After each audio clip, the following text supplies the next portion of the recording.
Hello. This video is based on a hypothesis.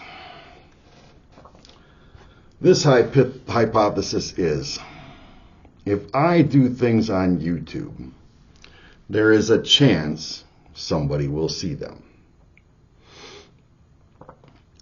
If that hypothesis is true, simple enough, I'd say it's safe to say it's true. Hypothesis 2. There is a chance that somebody in the world with power to make long-term change may come across this. It's possible. Now, the first video in this series is going to be about the book, The Secret History of the World. It is written by Mark Booth, who spent decades of his life collating this data on secret societies and the mystery schools that preceded them. He is operating under a hypothesis that the secret societies aren't exactly what we would think they are. He takes his history all the way back to the mystery schools, the data they collected then, the influence they tried to have, the things that instances in our consciousness history that were significant. If these societies are true, and I suppose, it's not a huge leap to think that humans would do this sort of thing. Somebody may actually be able to affect how we going forward. Now, from what I gather from this book, you guys have had a theory of evolution that goes far back, way beyond Darwin and his folks. From the vegetable body, our nervous system with the pineal gland on top, to this period of the world we're in now, where materialism, our material nature, this part of the experience of human consciousness, is hardened to a place where spiritual effects or interactions are at their most difficult. It wasn't always this way, and it won't always remain this way. Because the experiment of consciousness is to go through this long period where you experience everything from its foundations to its conclusions, assuming that there is a conclusion. Granted, that's like 2 stages of existence ahead of us, so it's not altogether unlikely that I wouldn't have a guess at it yet.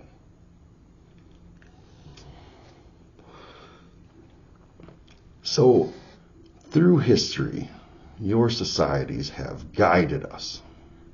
Recorded history, some of the effects that you've had on me just from reading this book, if said book contains accurate information about your structures. The book of Job was always a problem for me.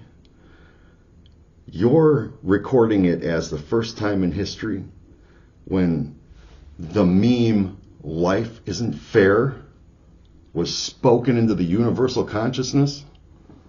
That is, if that is accurate, an accurate retelling of what it is you believe, that was incredible for me. The avenues of meditation for that I have tried meditating and activating, or trying to allow the activation of my pineal gland, but I get it, you probably have better methods and you probably have substances that you've used. But the vegetable body thing is something that I just have to, at this point, take on faith.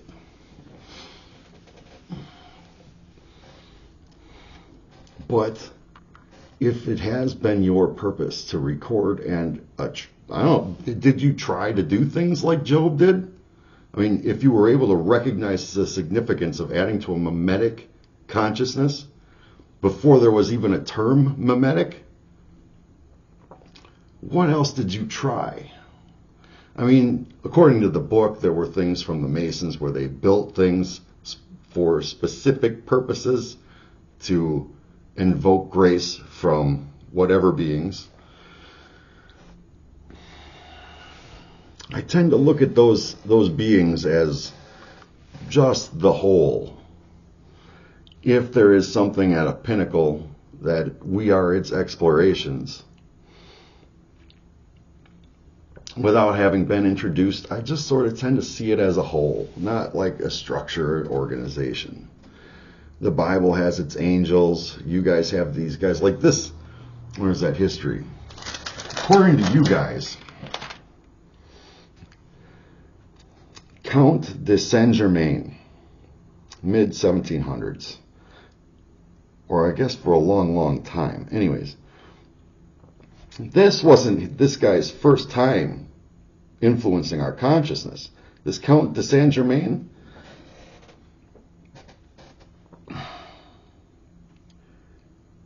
one of your earliest tellings of him is that he was Hiram Abiff, right? The guy who built Solomon's temple, the architect. So he was the physical embodiment of the Word. In the beginning, the Word. And then when he died, the Word died with him from our consciousness. Later on, not his only reincarnation, as de Saint-Germain, he reintroduces the Word into the collective consciousness. In other words, it was there at the beginning of time, it fell off with him, and then it was reintroduced in the 1700s. Now that kind of tracking tells me that if you are accurate, you've got information that is certainly not public. I don't know what that information looks like,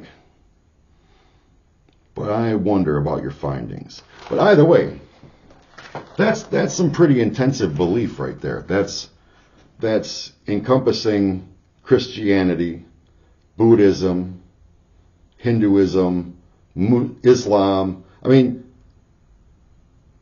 all of them could be mimetically follow after this kind of thinking, this state of existence. Because if these people are elevating themselves through initiations in what were mystery schools and then secret societies, I wonder if that evolutionary isn't like just trying to hang on to the past that you just cannot reconcile yourself with because you have the data, but experientially, at this point, it would probably be hard to identify with. Anyways, with that kind of data, that would mean that understanding what consciousness is, whether or not you had a definition for it or not, now we are at the time in history where we are in a matter state at our most solid so far ever. Maybe we will get more solid. I don't fucking know. Anyways, for that to happen at our most solid,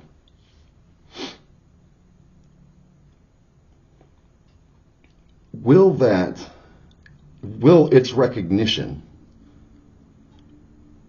this is something you guys have done behind the scenes, but now we're talking about doing it out there in front of everybody, knowing what we're doing. See, we have a thing. All right, so there was the internet. Ooh, this looks like the hope of humanity. Yeah. And then there was social media. Oh, this looks like the fucking downfall of humanity. And what's worse is we're taking our consciousness and making ourselves chase our tails into oblivion. But now we know that. It is possible to understand why we're doing that, how we're doing that. See, I know that if we are ever going to actually get beyond our own gravity well and go out there, we could go out there like it's been imagined now. So it's in the collective consciousness. The Expanse storyline shows a potential path going forward that just sucks. I don't want anything to do with that. So my concern is to solve a problem here. Understand how to, if we are a broken ecosystem, understand how to fix that ecosystem before we spread that ecosystem any fucking further. We have everything we need to figure it out and do it here. And if you want to colonize Mars, you're going to need to figure out a way to get its magnetosphere going again. And that is science that would probably be discovered, or at least more easily, through geothermal energy. Just saying, there are mimetic paths to do this in such a way that it doesn't suck. But we are in this state where we are hardened. This is a hardened materialistic world. It was idealistic, but now it is materialistic. Matter before mind. Because the most powerful religion on this planet right now isn't Christianity or Islam or any of those. It is macroevolution. The Big Bang.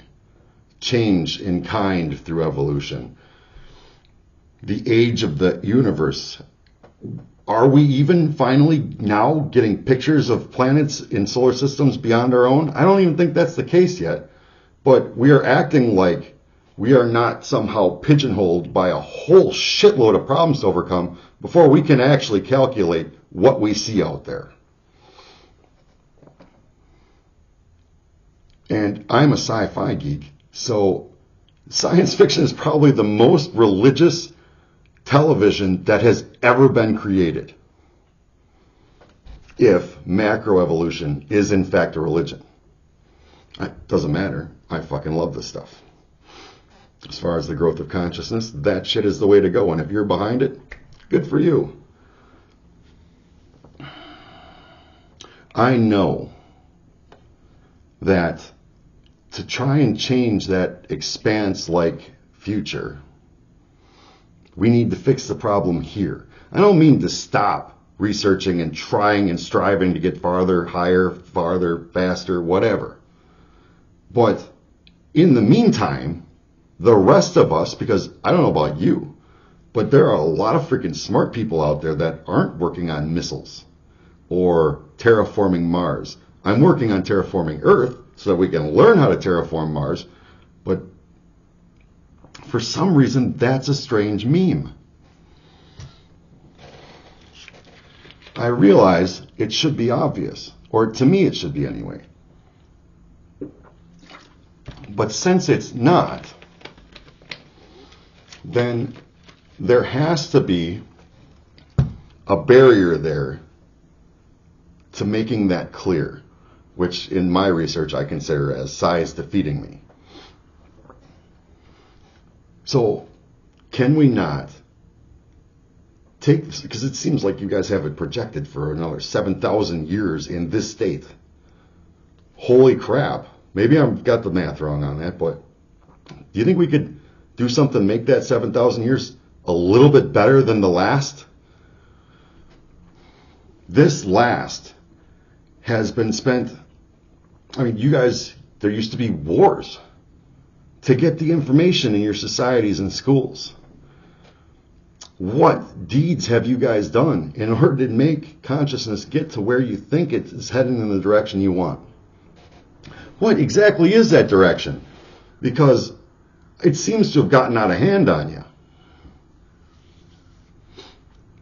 But, out of hand or not, it has created the circumstances that allowed consciousness to grow to the state we see it in today. It has allowed for minds like mine to have the resources and stability. Because I know I speak from a place of a position of privilege. Not everybody can have the security that I've had. Not everybody can have access to the food I've had or the clean water that I have had.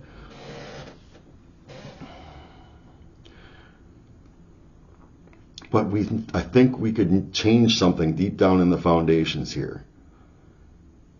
Maybe that's already your work.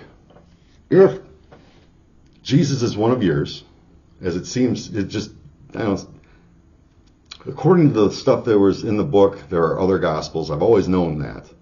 But in one of them, Jesus is not, he is about his Father's work. His Father's work is that he introduced an entire new interior life by adding empathy to our collective consciousness. This is probably not the first attempt. It was probably, I imagine that our species was already being primed for this. And that's part of your history as well.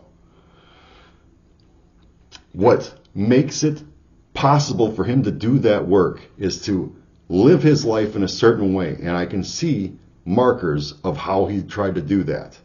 I can see that as I read what the record there is of his life.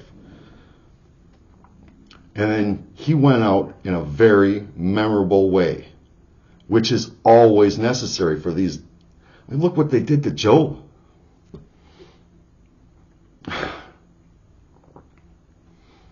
But those poignant, important, how many of them get past you, I wonder? How many of the ones that get past you does it take time to catch up to? Because it would affect your plans. And from what your societies say, a new version or a new, like 2.0 of consciousness, I don't know what we're on, but takes over and moves around the globe fairly quickly. What is your apparatus like for recognizing that? Okay, so if Jesus' function was to add that to our collective consciousness, and it has taken, we're right there, 100 generations, 100 to 120, depending on how you calculate. I'm going to go with 20. Or 100, sorry. 100 generations for that change of our consciousness to be recognizable, where you can see its work. Not only that, but we are at a place where we can recognize that's what I just said's in its entire possibility. Never have we been here before unless it was just secret by you guys, which I think it probably must have been.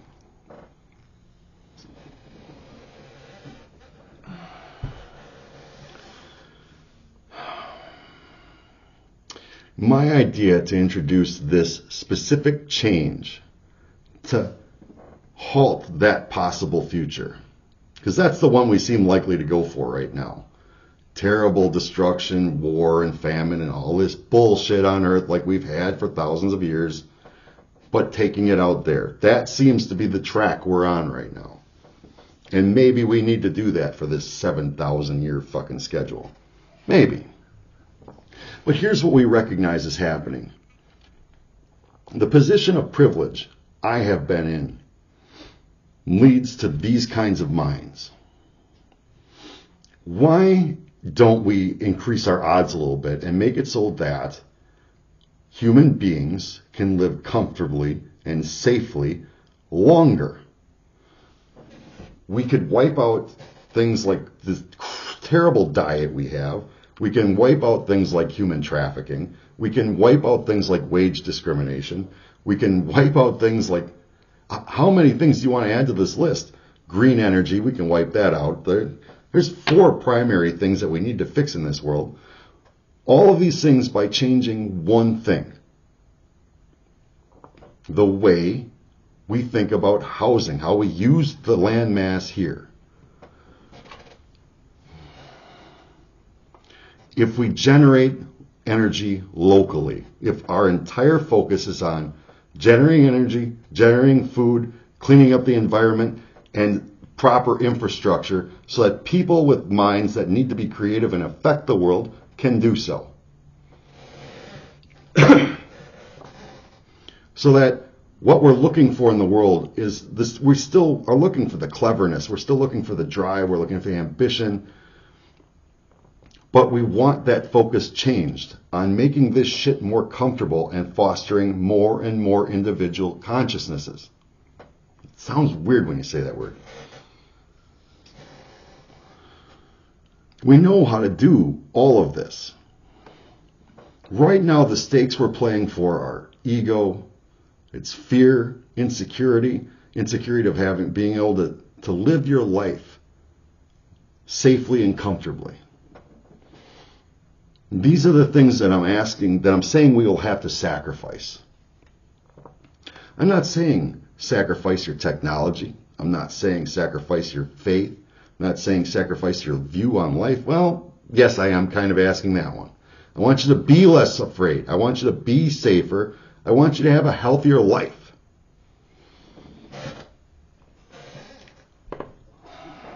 And I'm not telling you that I've got a fucking magic shake that's going to make all this happen. It's going to take work. To get that work done, you need ambition and motivation, which means you need a vision or incentive. They constantly tell me that if you took away the need to be productive by guaranteeing housing, guaranteeing food, guaranteeing safety, that humans will just not want to work. I don't think that's true. I think we know enough now that if humans, let's say I'm a 40-year-old guy that just has never been ambitious. I've sat around and I've collated data. I have no ambition to do anything. That was me. It took me until my mid-40s to finally answer the question that had been haunting me my whole life, that I'd given up on being able to answer.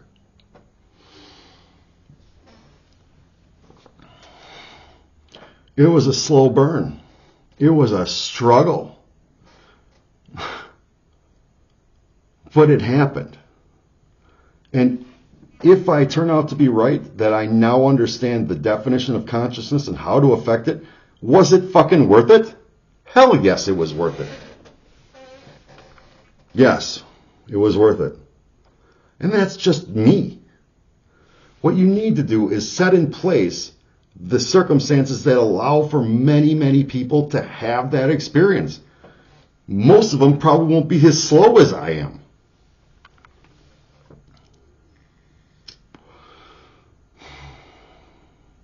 I think I know how we could do this a lot better.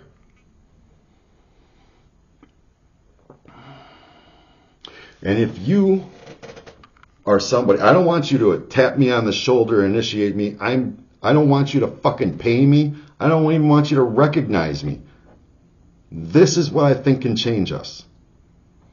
This is the path I think that could change us from this freaking selfishness that is internally wrapped up in our materialism. Get selfishness out of it. I don't know. Maybe just selfishness changes.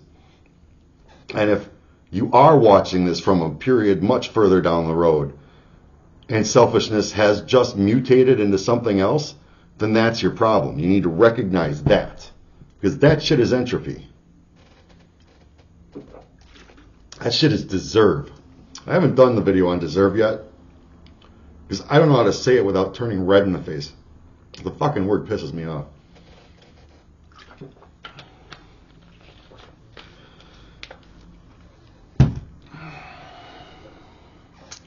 I don't want any of that shit. But here it is. If you can fucking use it, use it. I'm going to keep doing the work, though. I don't know what could stop me at this point. Brain injury, I suppose. Don't take any ideas there.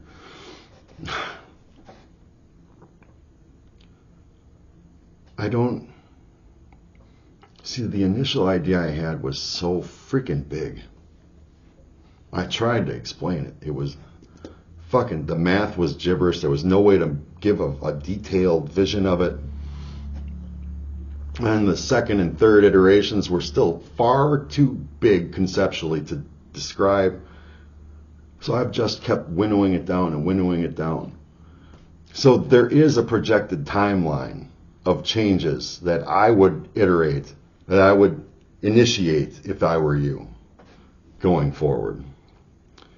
Because it's about, I mean, maybe my timeline is just skewed up. Maybe I only think in terms of what I can do while I'm here.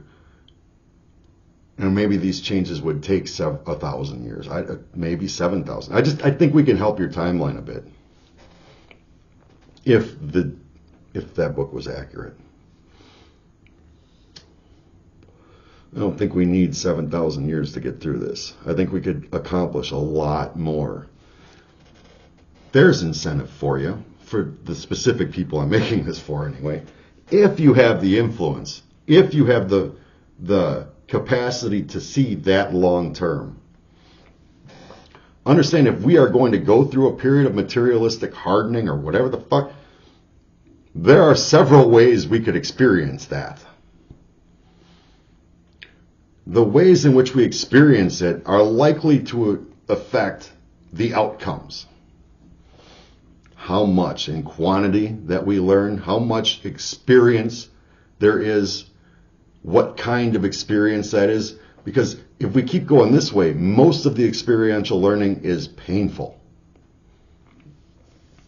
Which fits with the timeline for a life lived in this perspective, 70, 50, 80 years, whatever. It would have to be painful to be acute, so you have a better chance of large growth. But when you start talking about 100 years, when I think about living to be 100 years, I think about how little I'll be capable of at that point. But if I could live to be 100 years with this capability, because the life I'd lived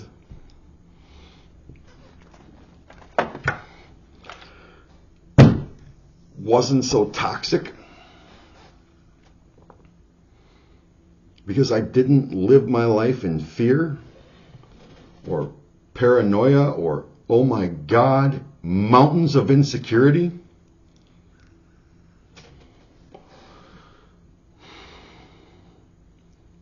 What would my consciousness have grown to be?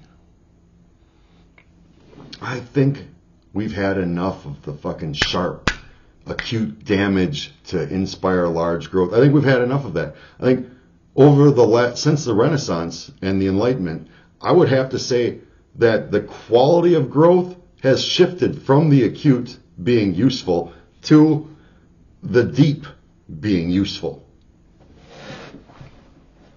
The painters of the Renaissance, the musicians, we've come to a point where deep influences our consciousness in far more profound ways. So if we want that to continue growing along a productive, non-destructive timeline, an arrow for the future, however you guys describe it, we need to change the way in which we have to live these lives. I'm thinking 2 to 3 jobs just to pay the bills is probably more destructive than creative. Now one of my earliest videos that I actually kept was on entropic and creative energies.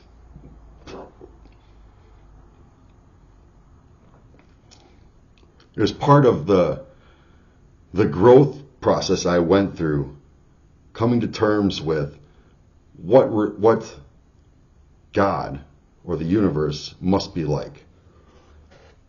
I understand that entropic energies are those destructive forces, that sharp pain that we've been experiencing.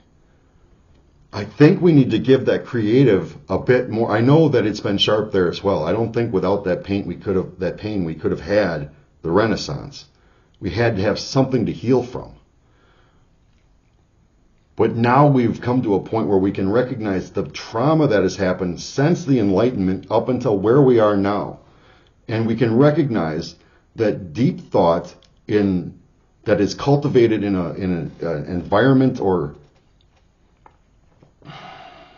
society that is stable, safe, not scrambling for survival resources, I think we give that a chance going forward. And anything we can do, it's surprisingly not all that difficult. to change that dynamic is not difficult. We've got a diverse catalog now of green energy, things that'll produce green energy. We have entire vast areas, at least in this country, where there's ample room to build society again. Never mind, I don't want to reference other videos right now, but I don't think there's been a time where we've known this much, had this much capability, and are just happy to not do it. When I was talking about the algorithms of the social medias, look, they don't drive you. They just make money. Okay? They are not evil. They just know that you would rather whip yourself into a frenzy than make yourself happy. So they let you do that. The algorithm would change if you change. I suspect that all of the people that are whipping themselves into a frenzy, myself included, are because we have this reactionary instinct being human. Because we've had to fight for survival for so fucking long. We have this, the instinct for humans is reactionary and violent. That's how we've had to be. If you want to change that algorithm without changing how they make money, then you need to change what makes people happy. It's that simple. The algorithm isn't the enemy. It's recognizing why, if given free rein, the free range human consciousness will drive itself crazy if you let it. That's what we've learned. I think it's operant conditioning. I think it's because that's what we were trained to learn. Because we know war is inevitable. We know death is coming for us. We know that we aren't living healthy, so that we are likely to hurt ourselves.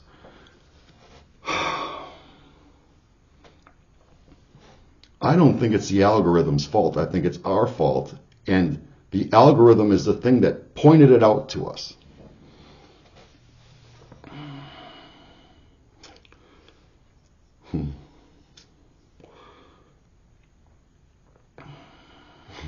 It's funny, I'm going to have video 2 made before video 1. I've got this enormous... Never mind. Forget about it. I don't like reading off of a script. All right, so this is a video to the people in these societies, should they happen hypothetically to come across my video. There it is. You want to change the future? The algorithms showed us the problem. The algorithm is not the problem. It is the most acute, specific warning flag about the problem.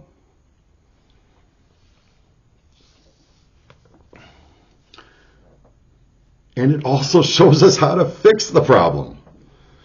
So if you're one of those people in those societies, there you go. Forget you saw it here and just fucking do it.